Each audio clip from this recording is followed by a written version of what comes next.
y trabajad, porque yo estoy con vosotros, dice Jehová de los ejércitos, según el pacto que hice con vosotros cuando salisteis de Egipto, así mi espíritu estará en medio de vosotros, no temáis.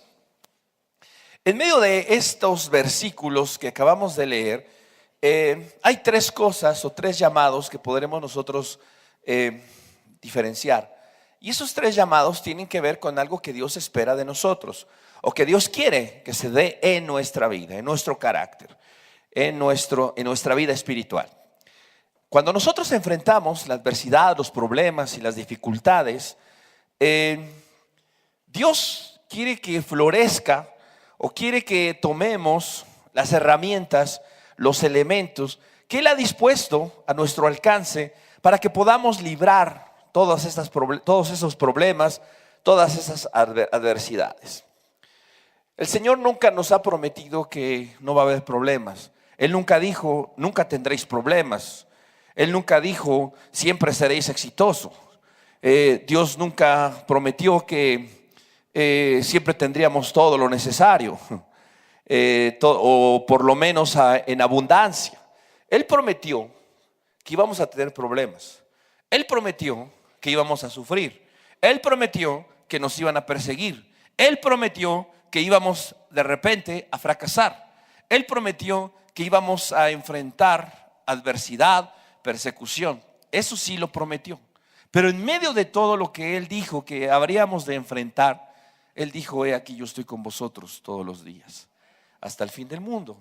Y yo les voy a dar lo necesario. Y cuando estés delante de los reyes y delante de los que os persiguen, yo les diré las palabras que habéis de hablar. Y cuando estés aquí, yo te daré la fuerza. Y cuando tengas necesidad, yo te proveeré. Y cuando estés en alguna circunstancia, yo haré lo necesario.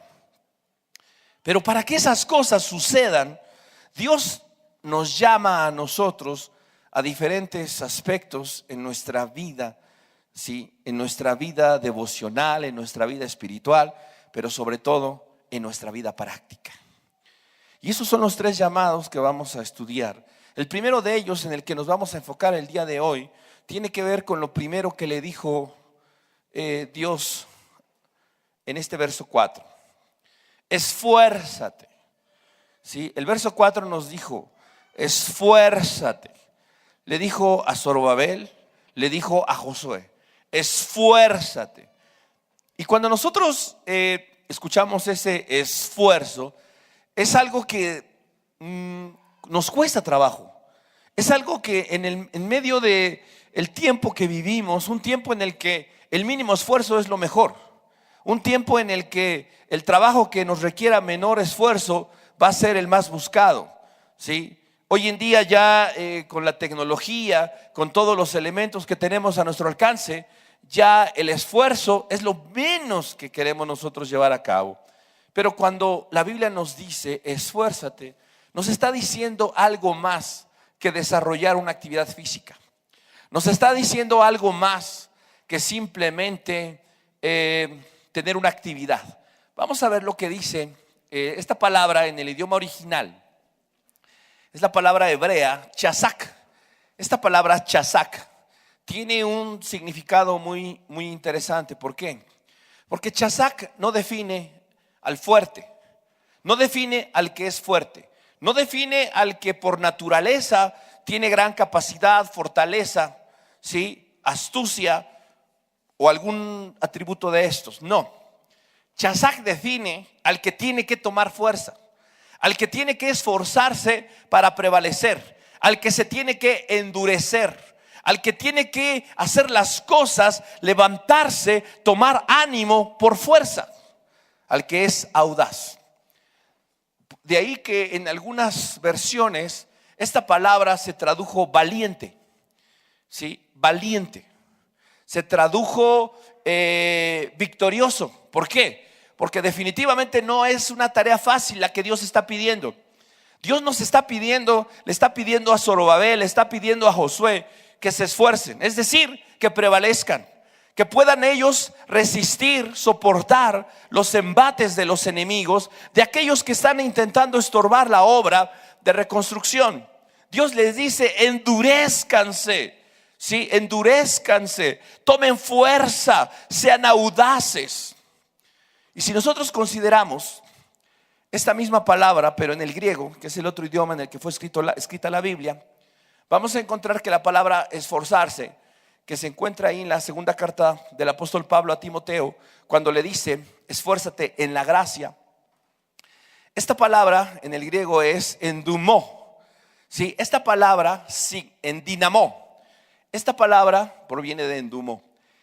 Es la palabra que significa fortalecerse con la fuerza, hacerse fuerte, tomar la fuerza o poder, ser audaz, prepararse para recibir fuerza, tomar fuerza para prevalecer. Más o menos el significado es el mismo.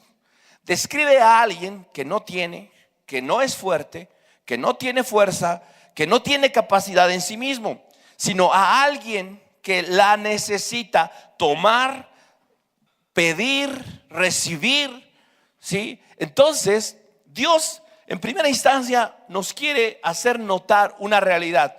Tú y yo no somos capaces de enfrentar los problemas y las dificultades solos. Con nuestra capacidad, con nuestra habilidad, con nuestras fuerzas. Necesitamos la fuerza y la fortaleza de Él. Ahora, ¿qué sucede? Resulta que el pueblo está de una o de otra manera atemorizado. ¿Por qué razón? Porque los pueblos de alrededor comenzaron a lanzar amenazas en contra de ellos, diciéndoles que los iban a destruir, que los iban a matar y que ellos no eran absolutamente nada, y que además la obra que estaban levantando estaba bien fea. Eso dijeron, ¿sí? Y con los lloridos de los ancianos que decían, ay, este templo no es como el templo de Salomón. Es cierto, no es el templo de Salomón, pero vimos la última ocasión que no se trata de tener o de descansar sobre lo que nuestros ojos ven, sino sobre lo que no se ve, lo espiritual, lo eterno. Y entonces están en este conflicto. Y vamos a ver el relato que nos muestra el libro de Nehemías en el capítulo 8. Nehemías capítulo 8 a partir del verso 4. Están reedificando, están por poner los cimientos, están reconstruyendo el altar. Y entonces se dan cuenta de algo, que el libro de la ley no ha sido abierto.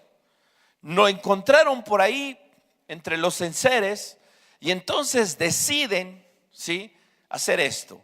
Y el escriba Esdras estaba sobre un púlpito de madera que habían hecho para ello. Y junto a él estaban Matatías, Sema, Anías, Urías, Hilcías y Masías a su mano derecha. Y a su mano izquierda Pedaías, Misael, Malquías, Hasum, Hasbadaná, Zacarías y Mesulam. Verso 5. Bendijo entonces Esdras a Jehová, Dios grande, y todo el pueblo respondió amén, amén, alzando sus manos, y se humillaron y adoraron a Jehová inclinados a tierra. Y los levitas, Jesúa, Bani, Seberebías, Jamín, Acub, Sebetai, Odías, Masías, Kelita, Azarías, Josabed, Anam, Pelaía, hacían entender al pueblo la ley, y el pueblo estaba atento en su lugar. ¿Qué fue lo que sucedió aquí? Resulta que encuentran el libro de la ley y se dan cuenta que el libro de la ley no ha sido leído en años. El pueblo está sin palabra, está sin escuchar la voz de Dios.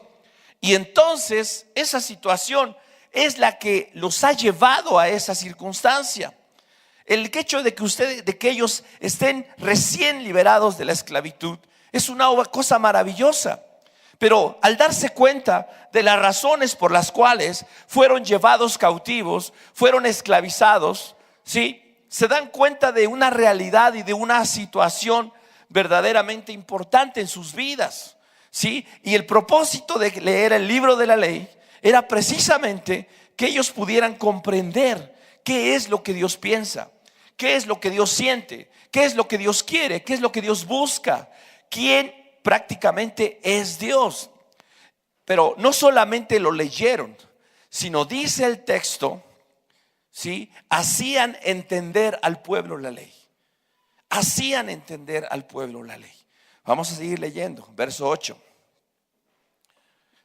Y leían el libro de la ley de Dios claramente y ponían el sentido de modo que entendiesen la lectura.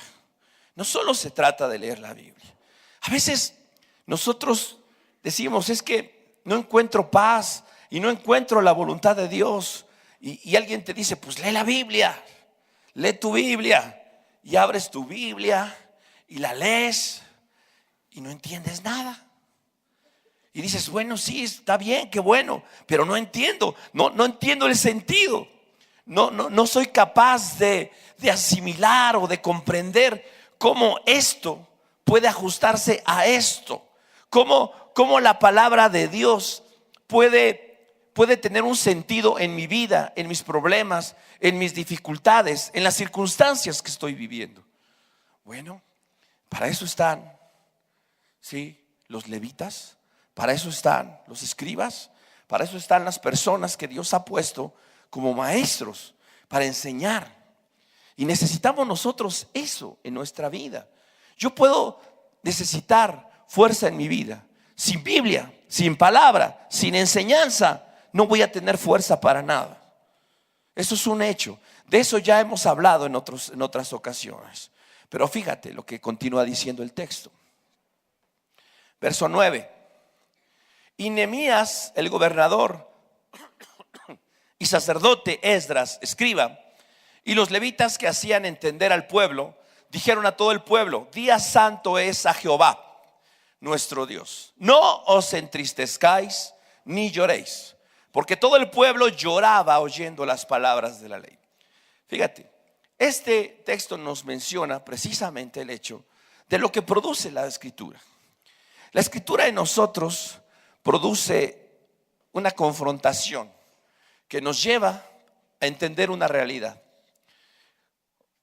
La realidad de que somos incapaces, de que somos malos por naturaleza, de que somos definitivamente, de que estamos desechados de la gloria de Dios. Sin embargo, Dios no solamente quiere mostrarnos la realidad, sino quiere que nosotros sepamos y entendamos que Él ha hecho algo por nosotros y para nosotros que puede cambiar esa situación. El pueblo estaba llorando, estaba quejándose, estaba oyendo las palabras de la ley, dándose cuenta de la realidad. ¿Sí? Pero dice después en el verso 10: luego les dijo: id, comed grosuras y bebed vino dulce y enviad porciones a los que no tienen nada preparado, porque día santo es a nuestro Señor. No os entristezcáis, porque el gozo de Jehová es vuestra fuerza. Estaban ellos en una situación de necesidad. Estaban en una situación en donde ellos requerían de la fuerza.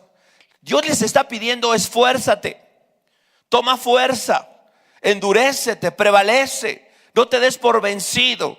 ¿Y cómo le hago? ¿Y cómo le puedo yo hacer para lograr eso?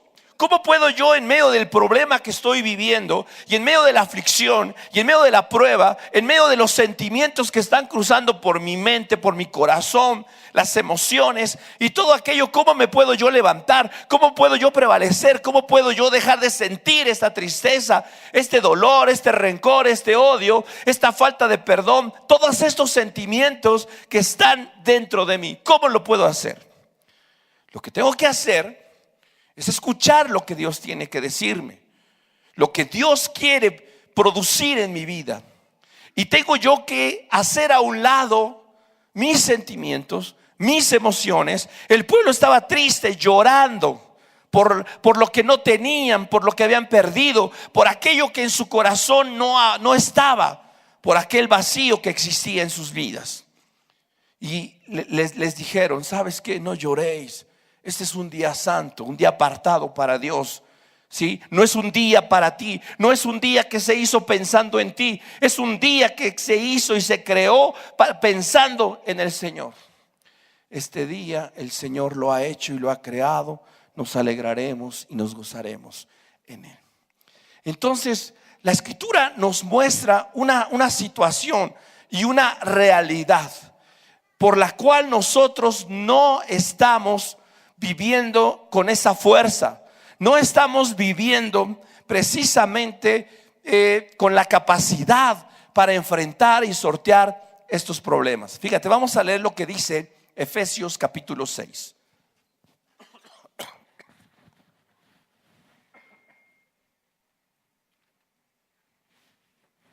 Efesios capítulo 6 dice: por lo demás, hermanos míos, fortaleceos en el Señor y en el poder de su fuerza. Vestíos de toda la armadura de Dios para que podáis estar firmes contra las acechanzas del diablo. Este mismo pasaje lo vamos a leer en otra versión. La Biblia de la palabra, así se llama. La Biblia de la palabra. Es una versión rara, pero no muy conocida, pero que resulta muy interesante leer este versículo en esa versión. Esta versión dice de esta manera: solo me resta desear que ustedes se mantengan fuertes, apoyados en el poder irresistible del Señor. Utilicen todas las armas que Dios les proporciona y así harán frente con éxito a las estratagemas del diablo. Fíjate lo que dice aquí. Y le da un sentido que es importante. O sea, ¿qué es lo que tratamos de hacer aquellos que predicamos la palabra o que tratamos de enseñarle a la gente? Esto, darle el sentido a las cosas, ¿sí? Y por eso cuando nosotros investigamos y leemos varias versiones y encontramos una como esta, nos parece algo importante, interesante. ¿Por qué? Porque el sentido que le están dando a esta traducción es interesante, ¿sí? Porque lo que nos dice y cómo nos lo dice puede ayudarnos a entender lo que Dios está buscando, ¿sí? Lo que Dios está buscando, según el texto que estamos leyendo, es que nos mantengamos fuertes. Pero necesitamos estar apoyados, sostenidos en el poder que nadie puede resistir, que nadie puede enfrentar, de Dios. Para poder mantenerte fuerte, necesitas estar colocado sobre el poder de Dios, no sobre tu fuerza, no sobre tu habilidad o capacidad, sino sobre el poder de Dios. Ahora, necesito utilizar todas las armas, todos los elementos, todas las herramientas que Dios ya nos ha proporcionado.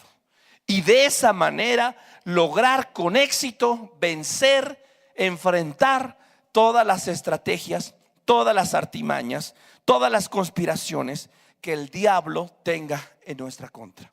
Entonces, yo necesito eso en mi vida: la fuerza de Dios, la fortaleza de Dios.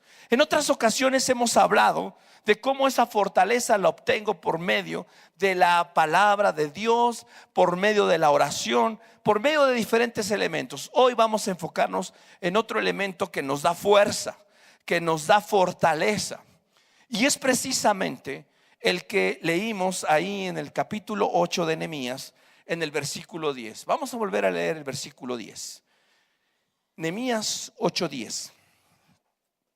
Nehemías 8:10 nos dice de una forma muy clara, ¿sí? Comed grosuras, bebed vino dulce, enviad porciones, porque día santo es a nuestro Dios. Es decir, fíjate, lo que nos hace es un día santo a nuestro Señor. Es un día apartado para Dios. Este día es de Dios. Por ejemplo, yo tengo 2 hijas, y cuando las 2 eran más pequeñas, costaba trabajo celebrarle el cumpleaños a una. ¿Por qué razón? Porque previo al cumpleaños o durante el cumpleaños o lo que fuese, ¿sí? Le comprábamos a la del cumpleaños regalos, hacíamos cosas por ella y todo esto. Y la otra, pues, ¿y yo? A ver, espera tantito. Es el cumpleaños de tu hermana. Sí, pero ¿y yo? O sea, es una situación natural, ¿sí? El egoísmo. Y eso es natural. Es algo que todos tenemos. Todos somos egoístas por naturaleza. Y es una cuestión instintiva que tenemos para sobrevivir, para poder avanzar, ¿sí? Y entonces el egoísmo, ¿sí?, me desenfoca a mí, en el caso de mis niñas, de que era el cumpleaños de su hermana y no el de ella. Y entonces, bueno, pues está bien, a ti te compramos algo, ¿sí?, tratando de ahí de mediar un poco el asunto y de no meternos en problemas. Pero ya cuando fueron creciendo, fueron entendiendo y sabían que era el cumpleaños de la otra, ¿no?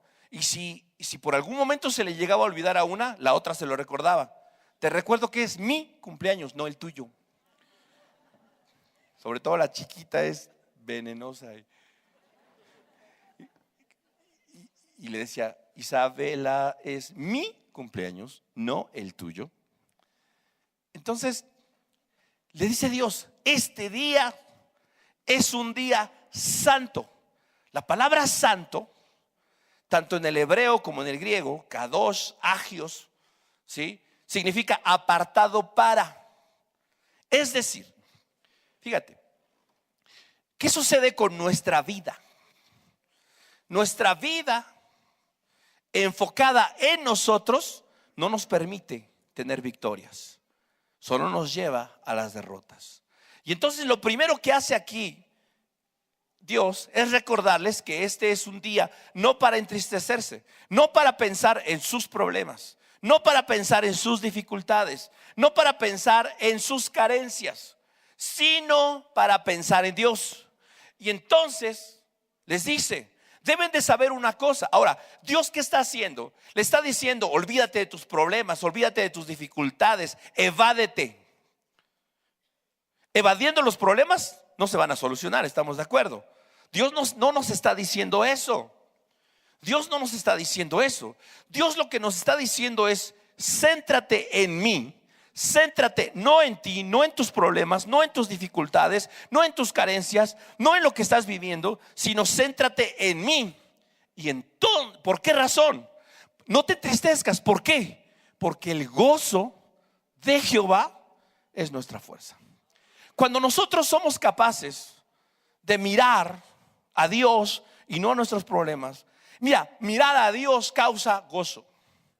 Mirar a Dios y sus obras causa algo en nuestro corazón, causa algo en nuestra vida, definitivamente. ¿Por qué razón? Por ejemplo, cuando gana tu equipo favorito, ¿no te sientes así? O sea, ves a los del otro equipo chiquitos.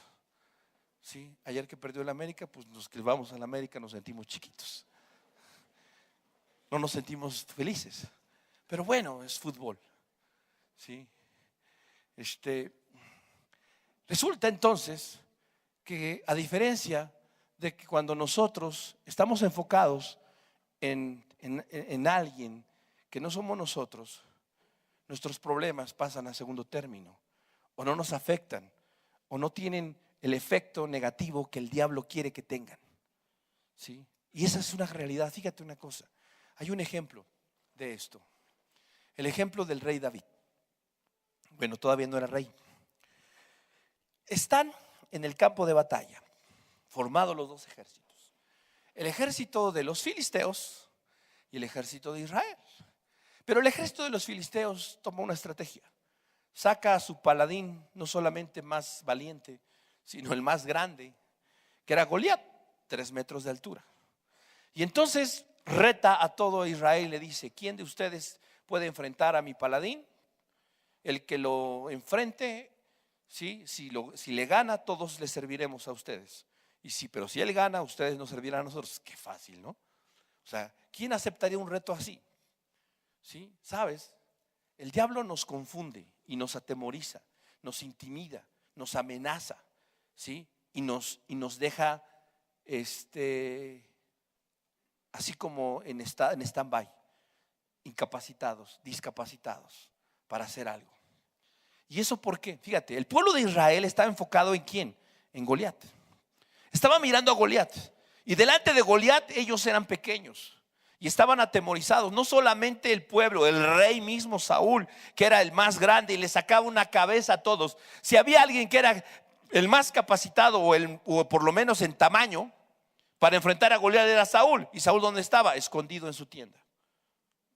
Y entonces llega un muchachito de 13, 14 años, ¿sí? Que viene de las montañas, de pasar tiempo con Dios, de estar componiendo salmos, de estar cantando, ¿sí? De estar alabando a Dios. Y le habla a su papá, lo manda a llamar, le dice: necesito que vayas a ver a tus hermanos para ver cómo están.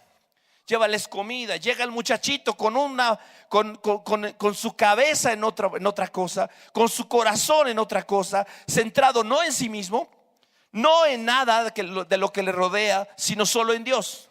Y entonces llega este muchachito y ve la escena y se da cuenta que allá hay un tipejo que está ofendiendo a su Dios, en quien él está centrado.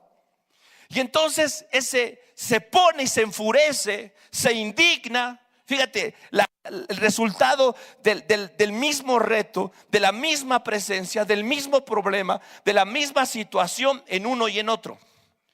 En uno, el que está enfocado en sí mismo, ¿sí? Y desenfocado de Dios, tiene miedo, tiene temor, tiene inseguridad, tiene incertidumbre, tiene tristeza. Pero el otro tiene ganas de cortarle la cabeza. Este no se atemoriza, este no se indigna. Pero ya lo viste bien. Sí, ¿qué? ¿Cuál es el problema? 3 metros, ¿qué? Así le duele más. Fíjate, sus hermanos, ¿quién lo recibió? Lo recibió su hermano. ¿Y qué le dijo su hermano? David, chamaco morboso, vienes aquí nada más a ver qué pescas, a ver qué ves, nada más para evadir tu responsabilidad de cuidar ovejas. Mira, David tenía todo lo necesario para estar triste, preocupado, para vivir en una situación diferente. Fue el profeta Samuel a buscar a la casa de Isaí, su padre, a alguien para ungirlo como rey. Y le dijeron a su padre: tráeme a todos tus hijos. Y su papá llevó a todos menos a él. Pues alguien tiene que cuidar, alguien tiene que trabajar. Pues ¿quién? El que menos importa, Isaí, David. O sea, tenía todo para sentirse recha. Tenía todo para sentirse mal. Tenía todo a su favor para sentirse triste. Nadie me quiere, todos me odian, ¿sí? A nadie le importa mi vida, si existo o no existo. Nada más porque cuido ovejas, si no ya me hubieran matado, ya me hubieran vendido. Mil cosas. Pero David estaba con eso en su corazón. No. ¿Por qué? Porque su vida tenía otro sentido. Porque el gozo que él tenía por conocer a Dios le producía una visión diferente, una visión distinta. Y eso era algo consciente en la vida de David. Por eso David llegó y cuando vio al gigante y escuchó que maldecía a Jehová, dijo: ¡ay, hijo del diablo! ¿Tú quién eres? Un circunciso. Y todo eso para retar a los ejércitos del Dios viviente. Y como nadie de los que está aquí se atreve a enfrentarlo, yo lo voy a enfrentar. Tú dices: estás loco. No, Dios está conmigo. ¿Cuál es el problema? ¿Cuál es la situación? Y fue y lo enfrentó. Y cuando están frente a frente le dice: soy perro para que vengas a mí con piedras. Cállate. ¿Sí? Hoy le voy a dar tu carne a las aves, te voy a partir en pedazos. El chiquito diciéndole eso al grandote. El grandote se rió. Pero cuando tomó la gracia de Dios, pum, le dio en la frente, lo mató, sacó le quitó su espada, le cortó la cabeza. A ver, ahora sí, ¿quién es el chiquito? Y entonces lo que puede hacer, ¿sí? La fuerza, la fortaleza basada en el gozo. ¿Por qué decimos esto? Que era una realidad consciente en la vida de David. Fíjate lo que dice el Salmo 51. Vamos al Salmo 51.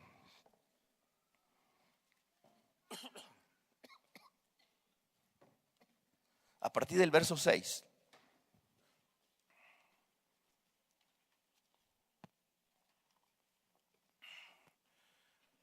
Bien, primero que nada, ¿cuál es el contexto de este salmo? El contexto de este salmo es: David pecó, se acostó con Betsabé. tuvieron un hijo, ¿sí? El hijo enfermó y el hijo murió, ¿sí? Ese es el contexto. David está que no lo calienta el sol. David está triste. David está apenado con Dios porque se ha dado cuenta de su pecado, ¿sí? Y él dice: he aquí tú amas la verdad en lo íntimo, y en lo secreto me has hecho comprender sabiduría, ¿sí? ¿En dónde? Dice en lo íntimo. ¿En dónde? En lo secreto. Ahí es donde Dios nos quiere hablar, primero que nada, ¿sí? Ahí en la intimidad. Ahí es donde yo puedo decirle a Dios y yo puedo ser claro con Dios y Dios claro conmigo, ¿sí? Porque Él quiere que nosotros entendamos, ¿sí? Que muchas de las cosas que nosotros estamos viviendo, que nos duelen, que nos entristecen, que estamos enfrentando y que nos roban la paz o la tranquilidad, son cosas que estamos viviendo por errores tal vez que cometimos, por situaciones que nosotros permitimos, en las que nosotros incurrimos. Y Él quiere hacernos entender y comprender esas cosas. Verso 7.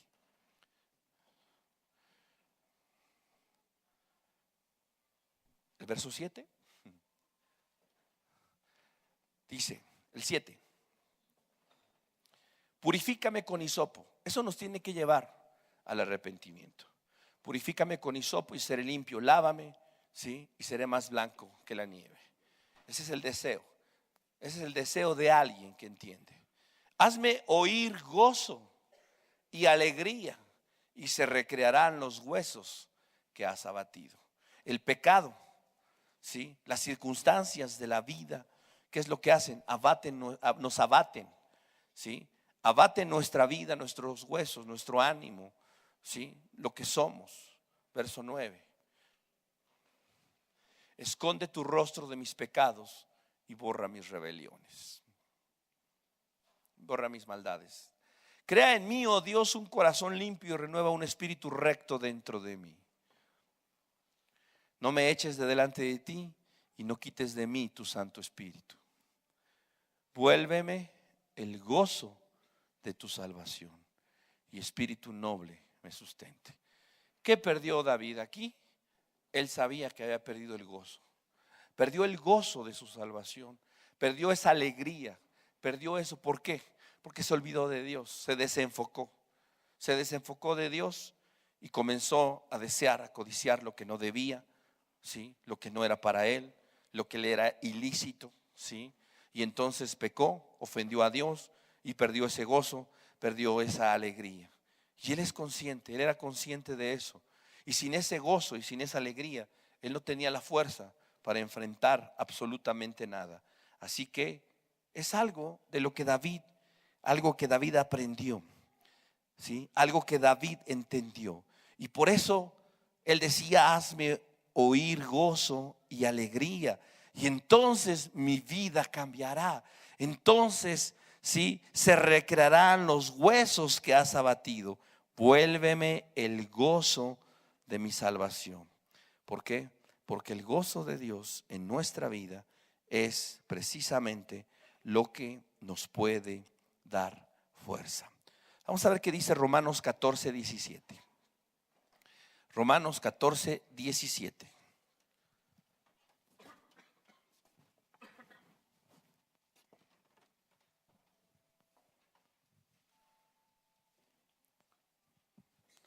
Romanos 14, 17 dice que porque el reino de Dios no es comida ni bebida, sino justicia, paz y gozo en el Espíritu Santo. El reino de Dios no consiste en elementos externos, en elementos y circunstancias externas. El reino de Dios consiste en cosas que Dios quiere producir en nosotros: justicia, paz y gozo en el Espíritu Santo. Salmo 118, verso 14. Salmo 118, verso 14.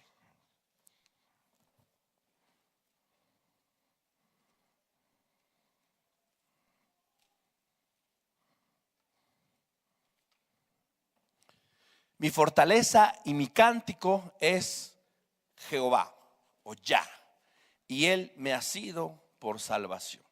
mi fortaleza, mi cántico es Jehová, y Él me ha sido por salvación. ¿Sí? Vamos a Isaías 12.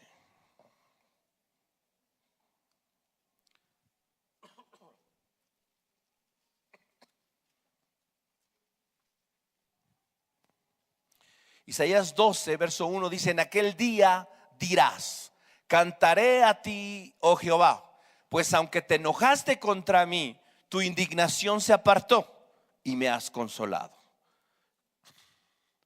He aquí, Dios es salvación mía, me aseguraré y no temeré, porque mi fortaleza y mi canción es Jehová, quien ha sido salvación para mí. Sacaréis con gozo aguas de las fuentes de la salvación, y diréis en aquel día: cantad a Jehová, aclamad su nombre, haced célebres en los pueblos sus obras, recordad que su nombre es engrandecido. Cantad salmos a Jehová, porque ha hecho cosas magníficas. Sea sabido esto por toda la tierra. Regocíjate y canta, oh moradora de Sión, porque grande es en medio de ti el Santo de Israel. Entonces, ¿a qué nos invita la Biblia?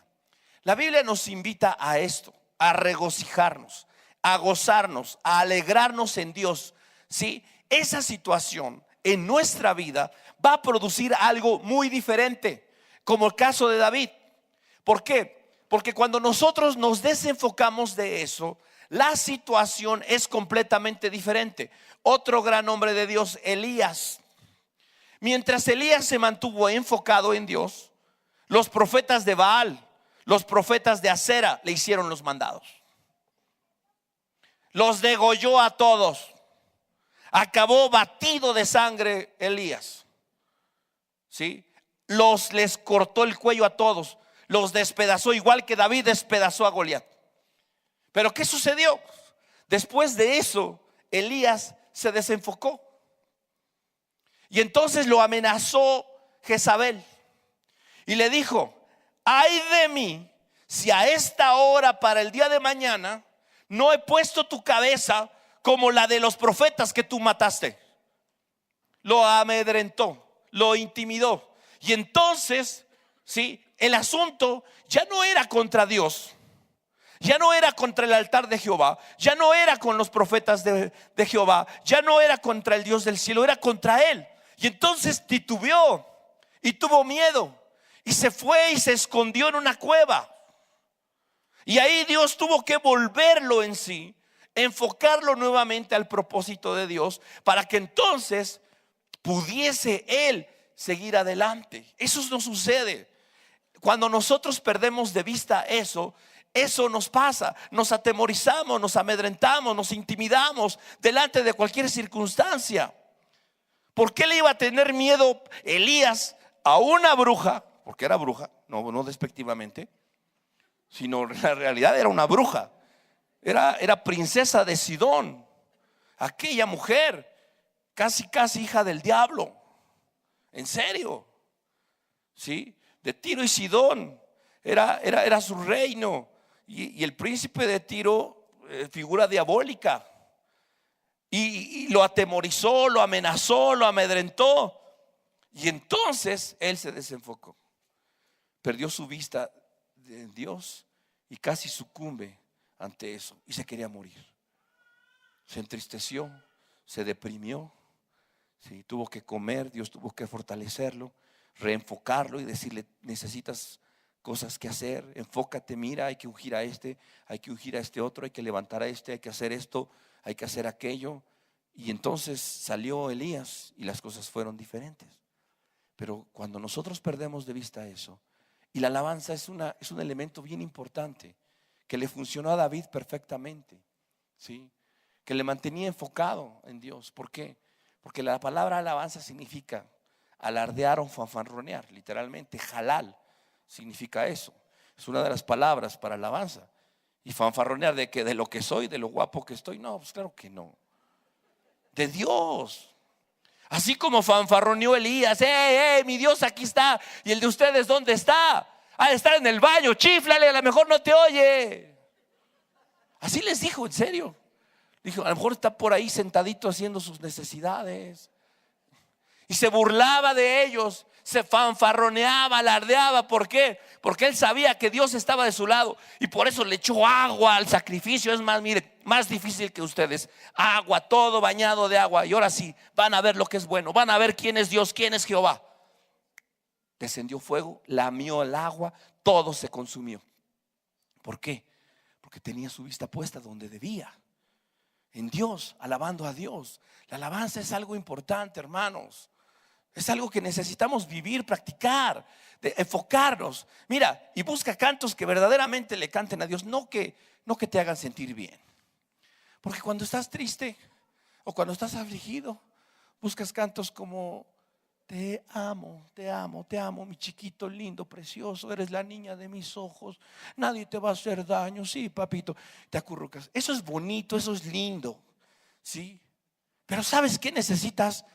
Algo diferente, algo que te haga mirar a Dios, que te haga, no que te haga sentir bien a ti. ¿Por qué? Porque como dijimos, es día santo, es día apartado para Dios. Tu vida no tiene que estar enfocada en ti, tiene que estar enfocada en Dios.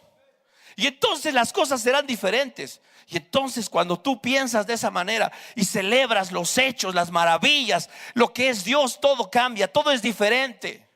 Entonces tu perspectiva es como la de David, no como la del pueblo de Israel, no como la de Elías con Jezabel, sino es: yo puedo. ¿Por qué? Porque Dios está conmigo. Pero engrandece a Dios en tu vida y eso producirá gozo, y ese gozo será la fortaleza de tu vida. De otra manera, la oposición no la vas a poder vencer, no la vas a poder derrotar. ¿Por qué razón? Porque definitivamente, ¿sí?, las cosas no pueden lograrse de otra manera. Dios desea y quiere definitivamente que nuestra vida esté llena de gozo. Pablo le escribe a los filipenses en el capítulo 4 de su carta a los filipenses, capítulo 4, verso 4, y dice: regocijaos en el Señor. Otra vez digo, regocijaos. O sea, por si no te quedó claro, regocijaos. Y si quieres que te lo repita, regocijaos.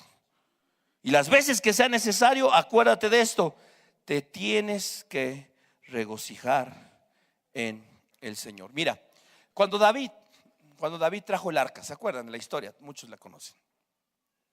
El arca del pacto estaba en casa de Obed Edom Geteo. Y entonces Dios comenzó a bendecir la casa de Obed Edom Geteo.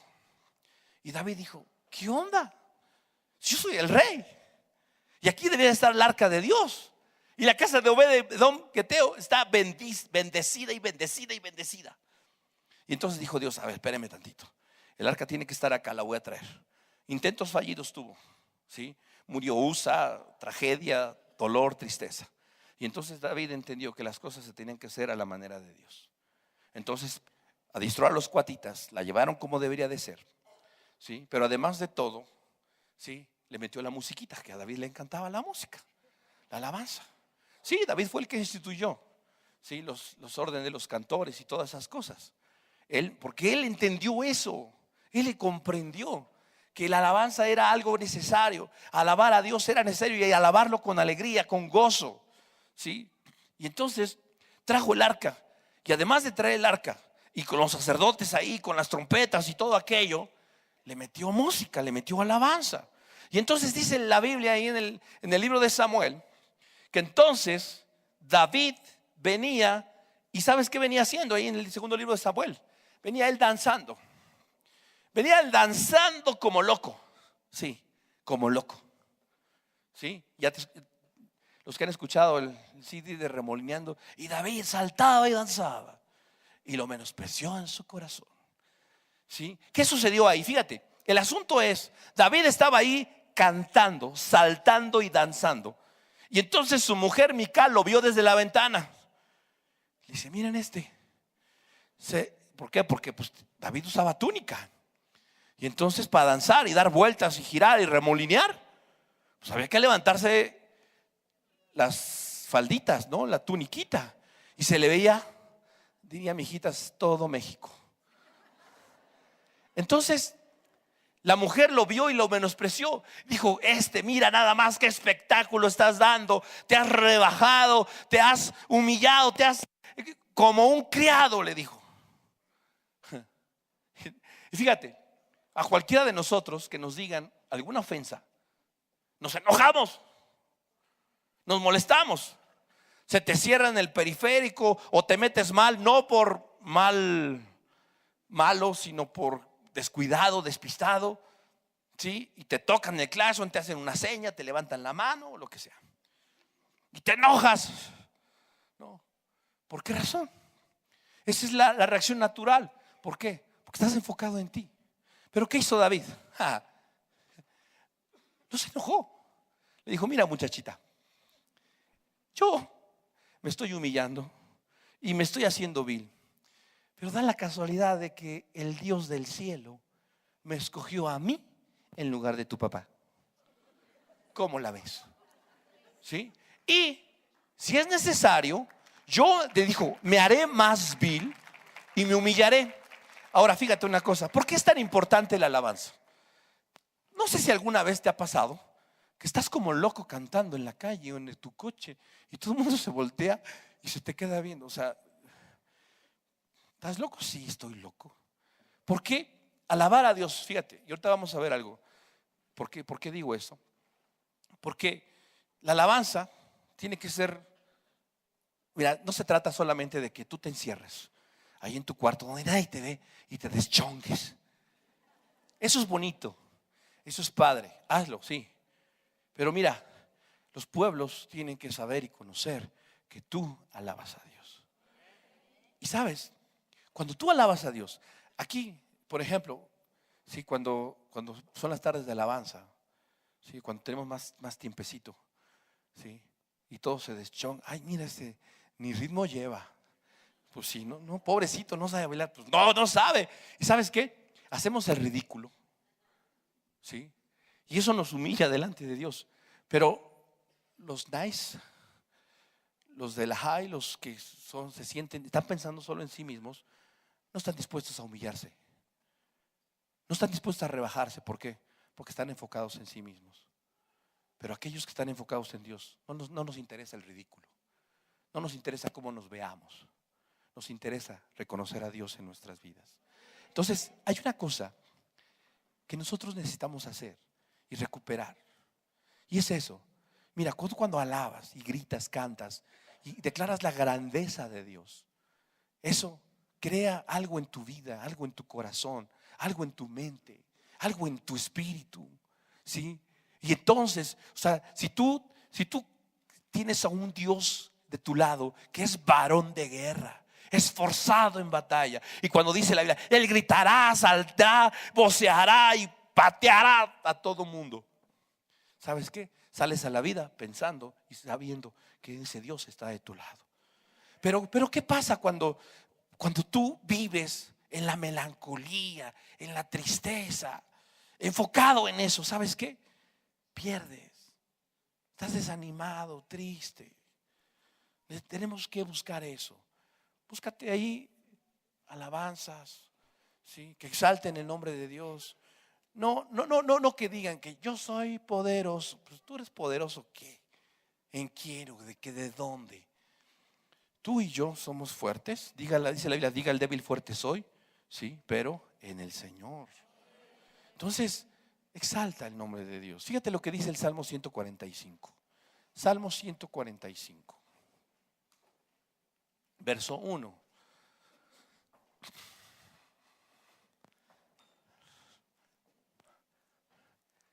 Te exaltaré, mi Dios, mi Rey, y bendeciré tu nombre. Los domingos por la mañana, nada más. Imagínate, ¿no? O sea, dice ahí, te exaltaré, mi Dios, mi Rey, y bendeciré tu nombre eternamente y para siempre. ¿Sí? Verso 2. Cada día te bendeciré y alabaré tu nombre. Otra vez, eternamente y para siempre. Grande es Jehová y digno de suprema alabanza. Fíjate, cuando dice suprema no dice, ay, tranquilito. Hay momentos para todo, o sea, no te vas a querer deschongar todo el tiempo. O sea, hay que buscar esos tiempos, hay que buscar esos momentos para gritar como loco desenfrenado. Yo me acuerdo, chispas, yo me acuerdo una vez estábamos en el Cine Apolo, hace todos los años. Aquellos que, pocos son los que, a ver, levanta la mano, ¿quién estuvo en el Cine Apolo? No, pues poquitos, ¿sí? Ya de esa generación quedamos pocos. Atravesamos el desierto y estamos en Canaán, ¿no? Entonces, yo me acuerdo, yo estaba en el staff, en el ministerio de carga, y pues a nosotros nos encantaba la fiesta. Entonces estaba yo así en una parte del Cine Apolo, en donde está el pasillo central, y los de carga en ese tiempo, los de staff, sí, a la hora que empezaba la alabanza y la danza, salíamos como locos, cantando allí, bailando, danzando, hacíamos las filas y todo ese rollo. Y un día estaba una hermanita, Dios la tenga en su santa gloria, ya murió la hermanita, y la conozco, y fue una hermana muy amada, muy temerosa de Dios. Entonces yo me empiezo a chiflar como loco ahí. Empezó la alabanza y empezó la trompetiza ahí y todo eso.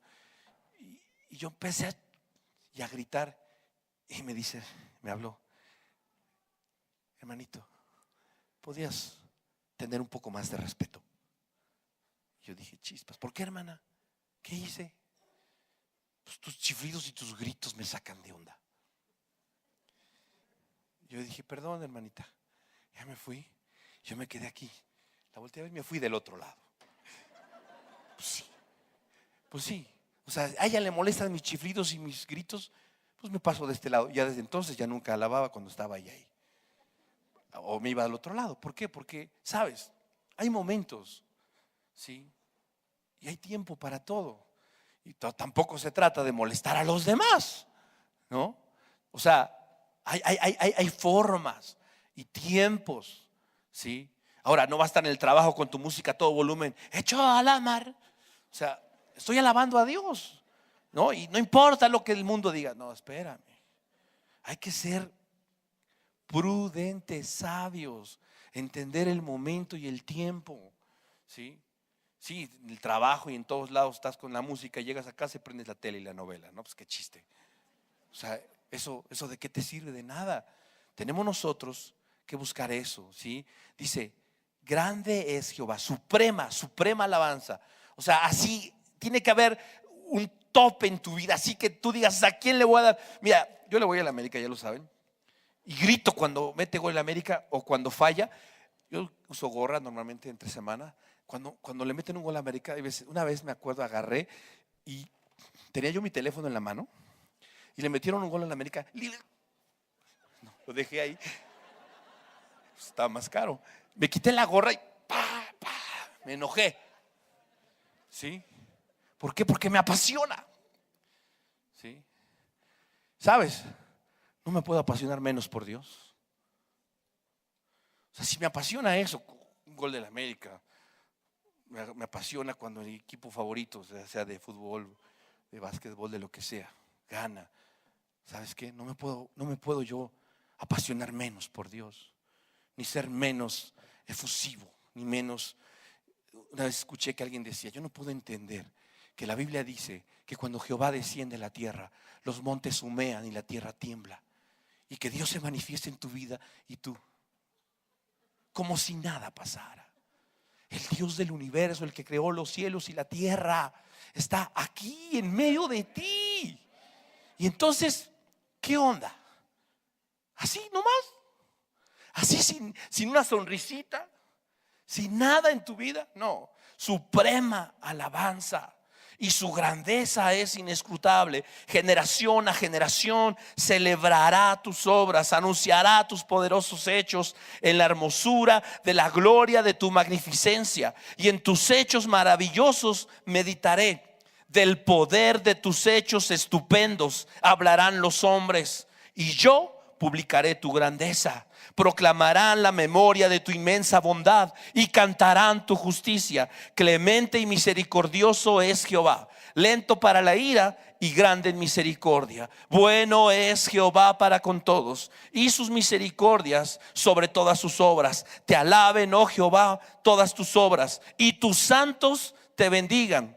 La gloria de tu reino digan y hablen de tu poder, para hacer saber a los hijos de los hombres sus poderosos hechos y la gloria de la magnificencia de su reino. Tu reino es reino de todos los siglos, y tu señorío en todas las generaciones. Sostiene Jehová a todos los que caen y levanta a los oprimidos. Los ojos de todos esperan en ti, y tú les das su comida a tiempo. Abres tu mano y colmas de bendición a todo ser viviente. Justo es Jehová en todos sus caminos y misericordioso en todas sus obras. Cercano está Jehová a todos los que le invocan. A todos los que le invocan, de veras cumplirá el deseo de los que le temen. Oirá asimismo el clamor de ellos y los salvará. Jehová guarda a todos los que le aman. Entonces, mira, cuando yo hago eso, tenía problemas. Estaba sufriendo yo, ¿verdad? O sea, ¿cómo puedes tú entender a dos locos que los acaban de azotar, ¿sí? Y los metieron a la cárcel y están cantando gozosos en el cepo, encadenados, fumados los tipos? Pues sí, fumaron, y de la buena, ¿sí? ¿De cuál? De esta, de Dios. Esa es la diferencia. ¿Por qué? ¿Por qué? ¿Por qué vivir sumido en la tristeza? ¿Por qué vivir sumido en la angustia? ¿Por qué vivir sumido en la preocupación, en el afán, en la depresión? ¿Sí? Deja de pensar en ti, deja de enfocarte en ti. Comienza a alabar a Dios, comienza a enfocarte en Dios, y entonces las circunstancias cambiarán.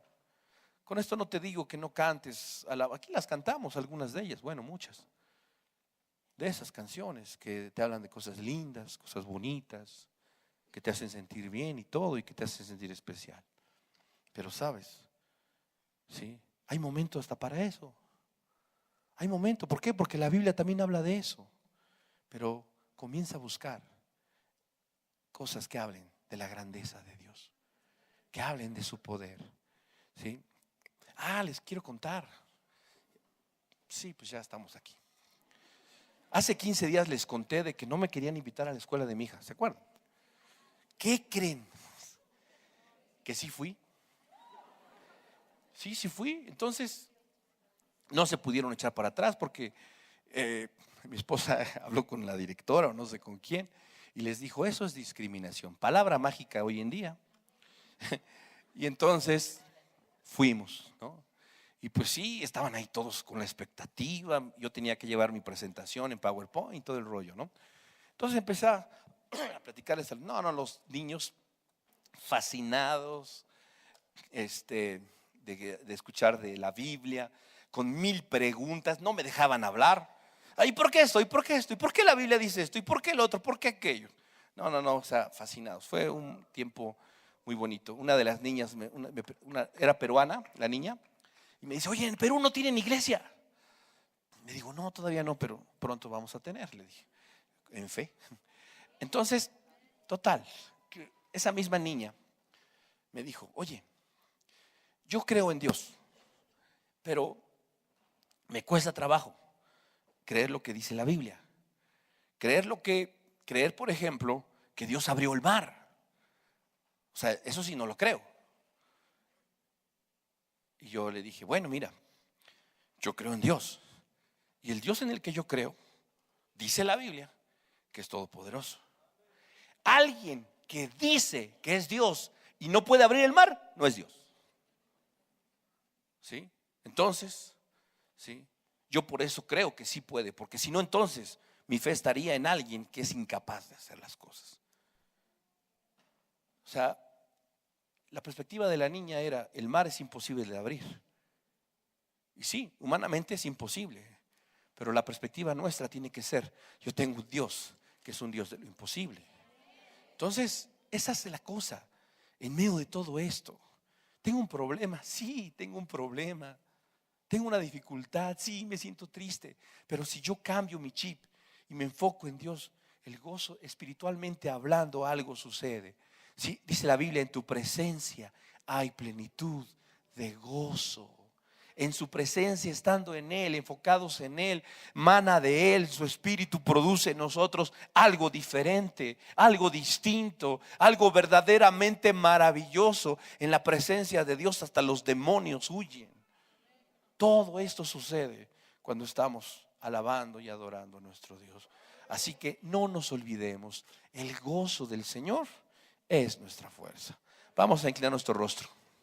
Vamos a orar. Señor, en esta tarde te pedimos, Dios, que tu gracia, que tu misericordia, Señor, no solamente se extienda, sino se mantenga en nuestra vida, Dios. Llénanos de tu fortaleza, Señor. Permítenos ser llenos, mi Dios, que tu Espíritu, Dios, produzca en nosotros, Dios, ese deseo, esa necesidad de dejar de pensar en nosotros, de dejar de pensar en nuestros problemas, de dejar de pensar en nuestras dificultades, de dejar de pensar en lo que sucede en casa, en el trabajo, Dios, en toda circunstancia, y que comencemos, Dios, a pensar en ti, enfocarnos en ti. Solo en ti, Señor, en tu grandeza, en tus maravillas. Grande es Jehová y digno, dice tu palabra, de suprema alabanza.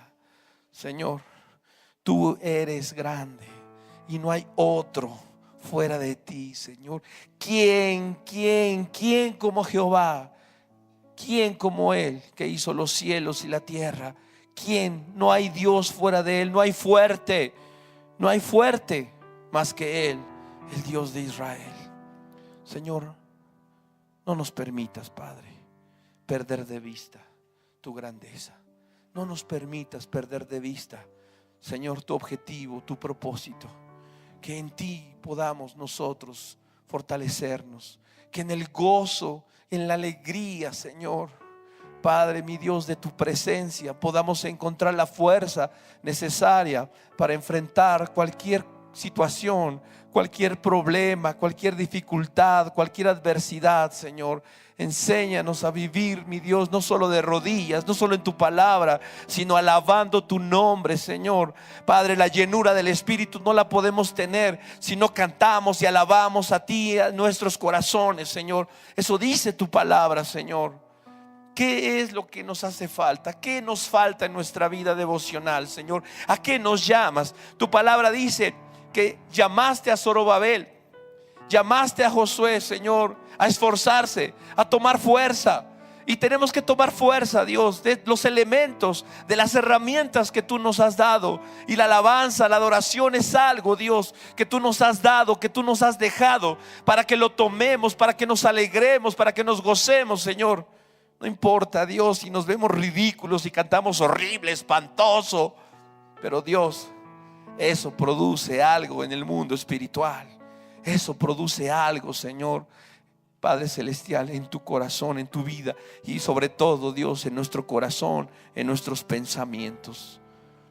Quita ese estupor, Dios, de nosotros.